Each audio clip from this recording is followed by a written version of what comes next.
Welcome to Budget Control. A budget is only as good as its implementation. This module examines budget control.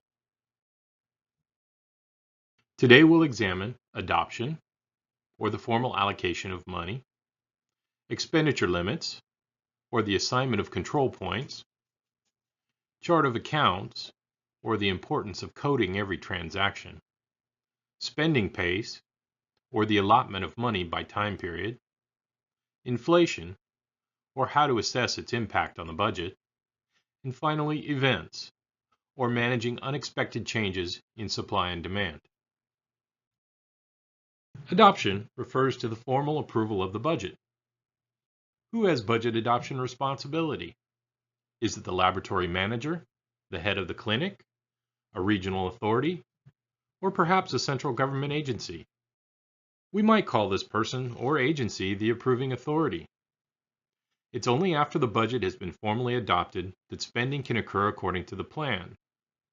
In government budgeting, no obligations can occur until the budget is legally adopted by the approving authority. What flexibility does the approving authority have to change the budget before it's formally adopted? Can it be rejected in all or part?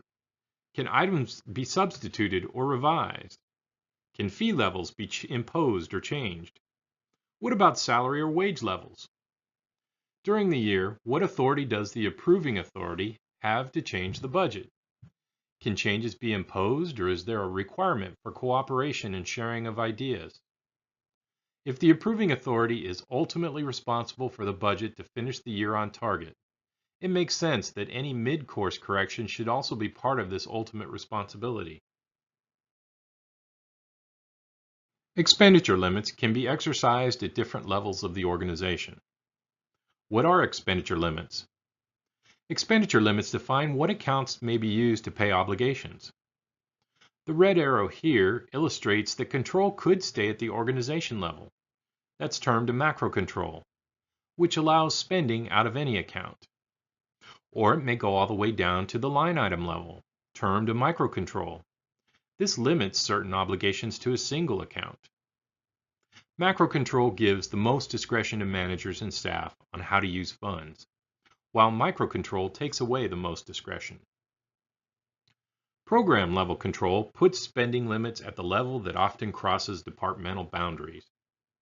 For example, a program that provides HIV services might involve some or all of the various departments in a large clinic.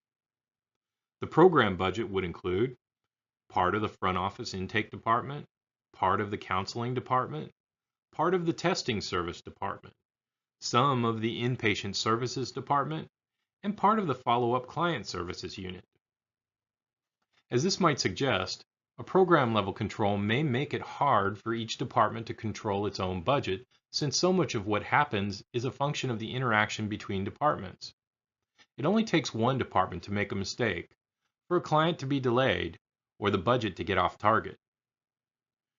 Tracking and controlling budget elements by department is the traditional method of control. It places responsibility on the department manager to meet the budget for that department.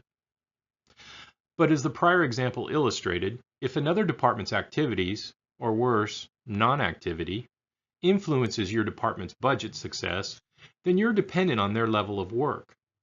Thus, even departmental level controls are not completely separate from other departments. Expenditure line items are the most constraining level of control.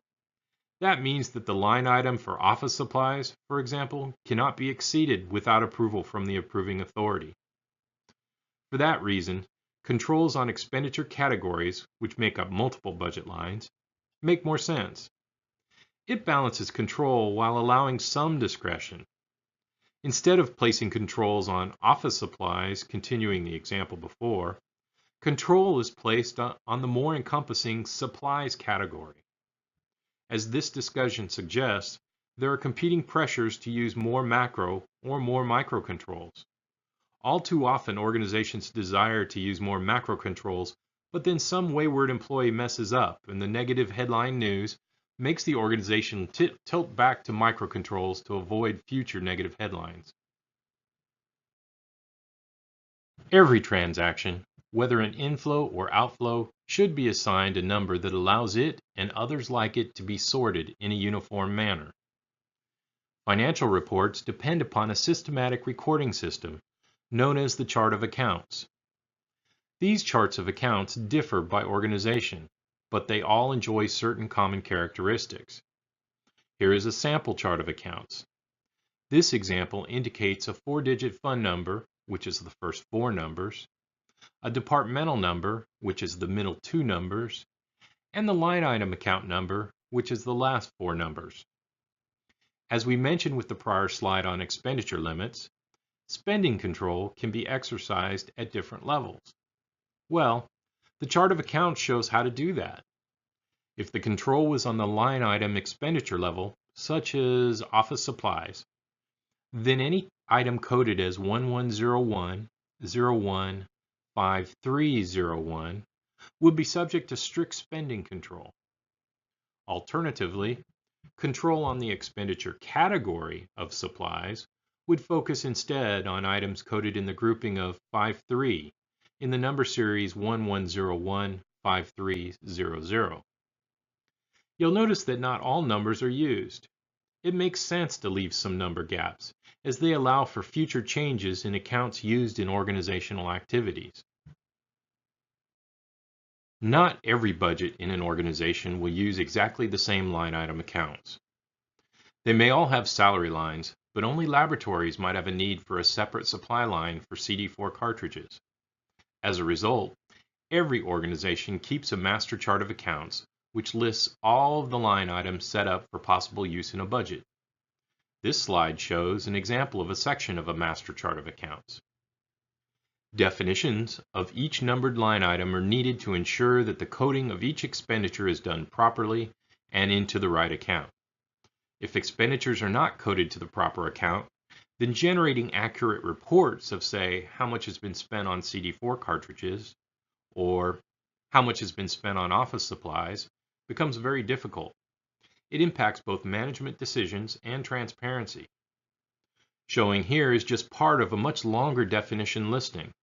It helps to clarify some of the accounts, such as 5102, the overtime account, or the account number 5301 for office supplies.